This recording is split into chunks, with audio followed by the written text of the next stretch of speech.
Sementara itu, Saudara, ruang kelas Sekolah Menengah Pertama Negeri 2 Kecamatan Darul Imarah, Kabupaten Aceh Besar hilang diterjang angin kencang yang melanda wilayah Kabupaten Aceh Besar sejak beberapa hari terakhir ini. Akibatnya, proses belajar mengajar siswa terganggu. Hujan disertai angin yang melanda wilayah Kabupaten Aceh Besar sejak beberapa hari terakhir ini telah mengakibatkan sejumlah wilayah tergenang banjir dan atap ruang sekolah rusak. Seperti di SMP Negeri 2 Kecamatan Darul Imarah, Kabupaten Aceh Besar, jalan akses dan ruang kelas tergenang banjir sejak Jumat pagi.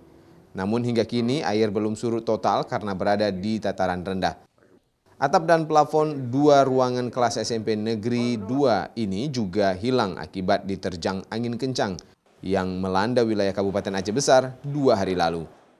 Terus disebabkan angin kencang juga pada malam Sabtu kemarin, kami terjadi lagi musibah di belakang itu terbang angin atap sehingga robohlah atap itu terbang ke perumahan sebelah, kemudian plafonnya itu berhancuran jatuh ke bawah.